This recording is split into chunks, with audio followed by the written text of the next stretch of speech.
le 29 7 mois de 1952 kuna na mboka lowa Mbulus Kimbangu abimelaki otobenga lokola mama Mikala Mandombe, papa Emile Zola, papa Mayangi na nzoto alata costume pe avandaki na bango pendant 7 jours pe alobaki to pe alakaki otobenga lobaki bokonzi ya papa Kasavu pe lipanda ya mboka Kongo pe na sima tokozwa bonsomi ya misala oyo ekotombola bomoto na biso. Point final ya prophétie ya Mbulus Kimbangu alobaki akotinda un grand longi pe longi wana déjà ya pe longi wana asali déjà établissement et programme général pe apesi otobenga lwa définition net ya plateforme ya likambo pe afongoli yenda ya parcours na biso lokoso moindo pe asali ouverture ya nouvel ordre mondial ya otobenga lokola mokili mobimba. Elingo lobake soki toleki na deuxième position toloba tomona ba makambo ebele oyo yaki lokola la pension ya Mbulus Kimbangu o monsieur Gilles Chomet, un belge akomaka sur la personne de Mbulus Kimbangu alobelaki lokutana vérité vis-à-vis ya comportement ya ba autorité belge. Mais ce total na 1914 à 1917 Mbulus Kimbangu jantungu na bakutana na papa ou aboti ba papa diangenda ba papa kisolokele na ba papa dialungana kombo na papa Kapata Kupenda ou aboti ba papa diangenda mobali ya mama Mwilu pe batambola na Kimbangu na zamba pona koluka mbila kasi premier makamu ya Kimbangu asalaki azwaki mbila ya sombe ya kopola akomisaki ya mbila ya kitoko. Ezali premier makamu si autant Kimbangu asali relation na famille kimbangiste otozoka lelo puisque belé bakolobake Kimbangu abotaki mais biso toye na confirmation ya kolakisaki ata lelo bakonzi basangisi biso tovandi na bakimbangiste boyiko na mesa tokoyebisa bango kwelele ete votre père s'appelait Papa Kapata Kupenda mobali ya mama Mwilu. Ça veut dire avant mama Mwilu abala Papa Kapata Kupenda babota na eba na misatu papa dialungana kisolokele na papa diangenda c'est que mama Mwilu azalaki na mobali na ye moko boye mutu aboma babotaki na ye mwana moko ya mwasi. Donc ya on a ebisa bino déjà que na yebi bino mobimba na makambu nyonso wana. Mais soki toleki na bozindo ya kolakisa ete na 1914 à 1917 Mbulus Kimbangu akutana déjà na papa ya papa diangenda komone papa Kapata Kupenda tokoloba yango kolele ete prophétie oyo ezali tiré na papa ki asumba kuna na Lubumbashi na Katanga na 1947 à 1951 nde Kimbangu apesaki na date pe jour oye akokota na bozindo ya mokili pe bamonaki ye akufi pe basali ye otobenga lokwa lipaso to pe autopsie banda na mututi na libumu pe bamonaki eloko te pe Kimbangu asekwaki na tenue militaire pe alobi ngai na lingi natika bino mpona kobotama ya sika kasi na bilenge bokomona soldat moko akoya yende akofongola manso makangamaki akozala grand longi akoya na makambu ya sika akozala mutu ya likolo olelo tobenga Equateur to pe mambenga pe akozala matiti moko oyo etambolaka likolo ya ebale. Il faut to toyeba matiti ni etambola likolo ya ebale. Prophétie oyo epesamaki pona kozongisela biso oyo tozobenga lokola mobimba ya bomoto na biso etelema pe toyeba makambo nini oyo tosenge tosala. Livre et inspection sur le traitement du dossier le traitement des dossiers ya Mbulus Kimbangu ezali koloba ete article ya règlement de compte 136 étoile bakondi nyonso ya Congo botika kokende kozwa ba esprit ya babikolo mususu pona koya ko magazine yango na Congo pe na Afrique mobimba pamba te ekopesa ba mauvaise croisement pamba te milimo wana nyonso na ngonga oyo ekotombokela bino pe ekopesa ba destruction pe ngonga oyo tofongoli milimo nyonso ya petwa ya ngwende kibokonza bakoko babiso ekobanda kokondane ba esprit maléfique nyonso ya mokili oyo ezobebisa esengeli gouvernement congolais to pe gouvernement de l'Afrique tout entière bazala na chambre des esprits planétaires. C'est pour contrôler les étrangers na makambu nyonso oyo bakoya na yango na ekolo na biso ko représenter otozo ko benga lokwa ba signe sacré ya ba esprit ya mutu moindo to pe ya bakoko na biso na ba rond point nyonso pona ko reporter bonté ya mboka na biso donc on a to benda bonté ya mboka na biso faut to tia ba signe na biso na kata ba rond point na ba bisika ndenge na ndenge ba magasin belo tozali komona na kati ya Kinshasa ezali ko détruire to bezali na ba oto benga lokwa ba mpuku moko ya minene na kombo ya ba Ganesha yango nde ezali kosala oto benga lokwa ba multiplication ya ba biloko oyo bazali kotekela oto benga lokwa peuple congolais et kopesa biso trouble na mémoire moyen to créer to inventer et kozala te esengeli ba africain nyonso bayeba ete Jésus Christ azalaka te to pe azali mutu te kasi ezali ekeko kasi bayibi copie ya vraie histoire ya Ngulus Kimbangu nde ba changer yango oto benga lokola identifier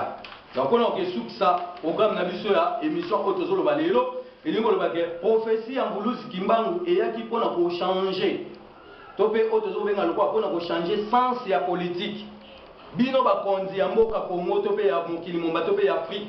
esengeli bosala mibeko ya biso moko pe tolongola mibeko oyo mundele atiela biso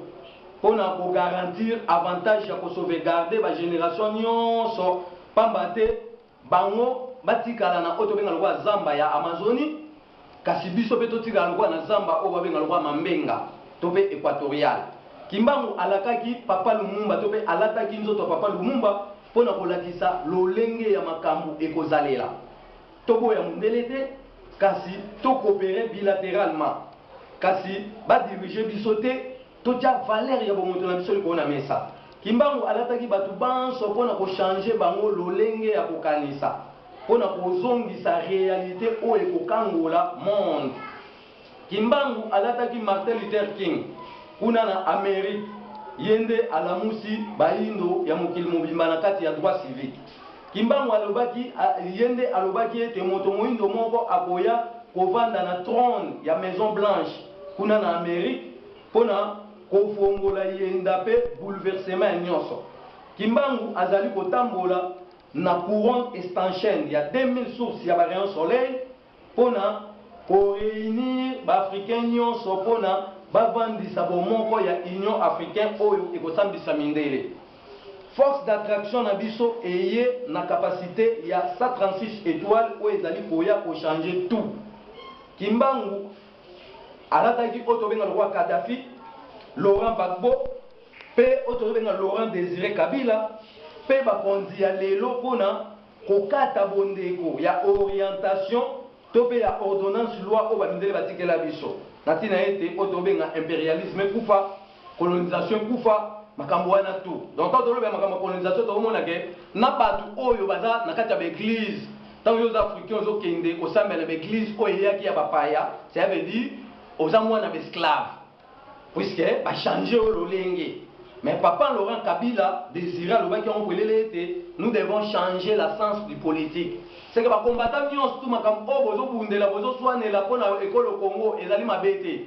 kasi toza na sens ya kolakisa yango puisque suka na yango tosuka kaka il faut to changer politique tolanda sous forme mundela ele biso te so tolandi forme mundela ele biso abando contrôler biso kaka mais so tolandi sens na biso toza na capacité à gérer tout état de la tête en otinda baloso na ba France to gérer na ba London to gérer ba Suisse ba Canada ba Allemagne baza na rien biso te tozo envier bon par rapport ya ba bien na biso bon ba yibaka lo baza na vitesse de jeu yango bazo sala on est banque sa biso mais biso pe to espo na ba secret ya sika oyo kolakisa ndeni to koévoluer to pe to kotombola oyo tobenga lokwa Congo yango tobika Kimbangu alataki nzoto ya Kadhafi to pe Laurent Gbagbo to pe Laurent Désiré Kabila pe bakonzi oyo bazali lelo mpona kokata bondeko ya ordonnance loi oyo bamindele batiela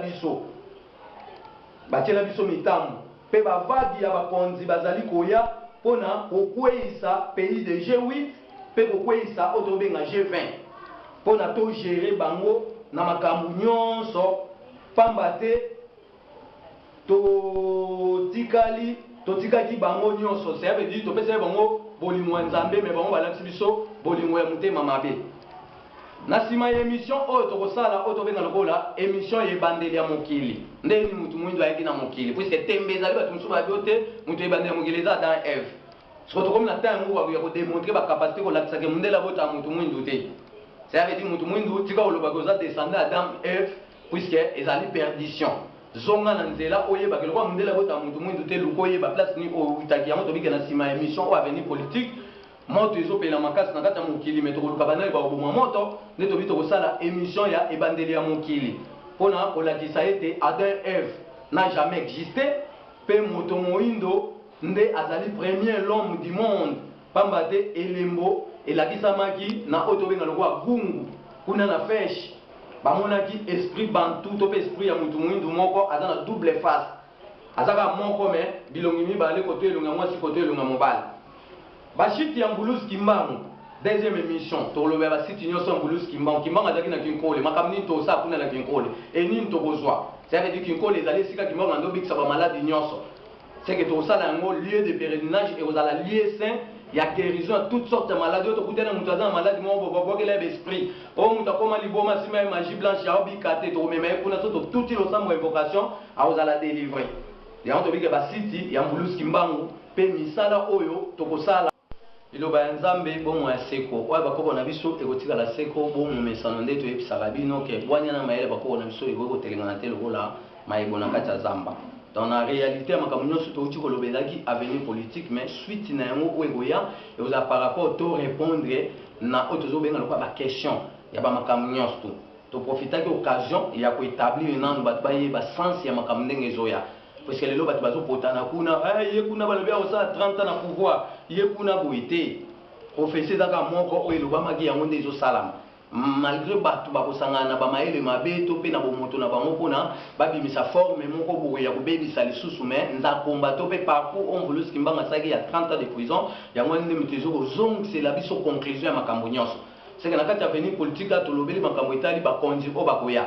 to lobite ke kimbanga lobeke mokonza osuka na 4e président ba lobeke 4e président koya koza jeune so to moni to yeba ke porte fongwami ya nouvel ordre mondial c'est que bakonzi musu bakoya puisque tokokena makambo tina suka pona kosambisa mundele ata bino bakonza kongo bozoka mundele soni puisque yende mtavanti bino na bebongana ata bino bakonza kongo bozozanga mayele to pe makasi ya ko contrer mundele par rapport mabe o ya salaki biso to bota biso to yena mayele wa nyanstu mayele to yena yango to banga mundele munduka mundele te kasi mayele to yena ngo to yende pona ko bebisa ba force nyanstu avec explosif et ba makambo ndenge na ndenge elingo lobani elingo baka bakonza kongo esenge boye baka bino nde bozali na force d'attraction ya kopesa lolaka na kati ya mokili mpe mokili etosa elingo lobani so lelo tomona baguerre ezali na bamboka na biso nyonso ezali kaka bamindele basali baorganisation pour nous exploiter batia yango na batitre moni etike ya kobikisaka biso or tant que toza baesclave na bango bakoya jamais mpo babikisa biso mais bakoya lisusu mpona kobebisa esubo moto na biso puiske bango balingaka te biso tobonga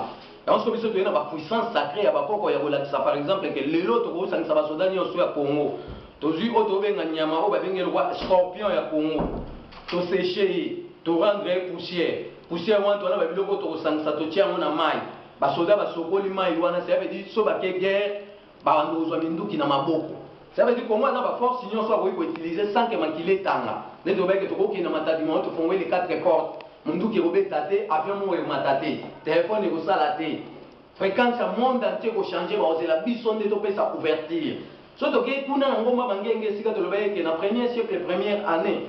oyo tobenga libanga moko ekutali na kati ya sanze ekitali likolo ya ngomba bangenge babenga grosse pierre hypothétique ezali libanga tokosala nango mosala tokosalela yango ba antenne arc-en-ciel na mélange na ba aluminium totiango na ba sens contraire donc so tosali antenne arc-en-ciel tokati coupure cellulaire ya monde ça veut dire ata communication aux sociétés telle aux sociétés telles pour les fonctionner par droit d'accès par la biso puisque biso nous dans 180 zones où il faut que ça mon pépé ba bengo ba souffle de vie ya batu nyonso donc na kati wana to kolobaka ke ba condition bo bana ki bo condition wana ezali poto mona na bino na bazela te ke bozo tambola kaka kosala auto benga ba marketing ki bo condition na bino mais vous devez travailler ba travail ngo ezali vous êtes dans la province donc vous êtes dans la province biso na kati ba Maroc de omona ke province eba na kati makam tu dans capitale et dans kati province ordinateur dans province et dans capitale c'est que mutu dans province abozala na auto benga bomo topé complexe ya mutu kwa dans capitale te batu tout ba vivre na modalité ba vivre na vie moko normale mais biso le lot omona ba condition vous êtes dans la province le lot vous négliger valeur ya ba province mais le lot ni ezanga bino bo sangisa ba auto benga ba mfumu nyonso ya bamboka na biso pona ba pesa bino mayele chaque fumu a la capacité spirituelle, il y a point naïe, où il faut porter une bénédiction. Mais beaucoup de côté, il y a une bénédiction, tu peux avoir une délivrance et pas papaya. Tu rejoins un mot, puisque il m'a déjà le voyé que tant que tokoyeba ete kata likolo ya Yesu tobanda kosouffrir ti tokoyeba valeur na ye lokwa siko lelo ayekati na biso bilenge abi tobomba eloko moko te mais toyebisa bino par rapport ya contenu ya 444 000 livres oyo ekopesa biso naissance ya société de l'homme noir c'est que tokomi na phase ya société nde tokende nzala ezwa ntina poto trouble ekota mokili mobima bato tu bakoma kolela mais biso siko bana Congo tokotombola sikoyo misala ya bapoko mpona togere siko monde tobanda kozwa mpe bambisi lokwa monganza batie na boite basali sardine totina wana bafrance bakomika made in Congo tozwi mbika tobeti mpe liboke mais na système moko boye ya lelo ekende mpe mbongo wana ezokota na kati ya mboka ezochange bamakambo biso tokotami lelo tolingi topesaka conseil na badiaspora nyonso oyo bazali na étranger to mpe à l'extérieur du pays makambo oyo bozoloba bozali na raison ya makasi mais ochange lolenge eza nini botika kofinga bakonzi oyo bazali na kati ya mboka puiske bocreye oyo tobenga lokola barankine okomo oza na poto mais mozonga suki chasse eza te mais boteya bango boksa balettre bademande mpona tokutana na badialogue moko boye oyo babengi bavéritable dialogue intercongolais ça veut dire mondele akooblige biso lelo te mais bokutani bosengi makambo oyo bino bowana yango posa puiske biso lelo bamessager tokotami toye na grand projet universel ya osisa nzala na mokili etant tobeka tosisa nzala na mokili seke tokoteya bakonzi ya congo to mpe bakonzi ya monde tous les prisons ekozala suspendi prison ekozala kaka ke motu soki ayibi tokangi tokei na ye toza na terrain moko ya monene na plateau bateke bato balonaka bilan basalaka baplantation puisque produit ya baplantation wana bato wana bando kosala comme baprisonnier e bando koproduit tosala basociété tobimisa bato basalaire kimoyibe esila mabe esila kotelenga na bakanda bakuluna esila seke tokoza na droit ya kokutana na bakonzi ya mboka Congo apres misala biso tozosala mpona kozwa bashege nyonso tu kokende na bango kopesa bango bachantier kopesa bango bamétier ya misala oyo ekopesa évolution ya lutte contre la pauvreté c'est-à-dire biso toza na kati makambo wana mbote na mokili mobimba nzambe akoko na biso apesa ebele kati na bakonzi mpe kati na biso oyo tozali lelo na batata mibange bana mike mokili mobimba mpona bayeba bolamu nini nzambe alingaki tozala nango na nkombo na ye mpona mokili mobimba babai napesi mbote na ye moko mbuta mikulu na kuna na mokili ya Hollande mbote mpe na bandeko nyonso tu ya mokili mobimba.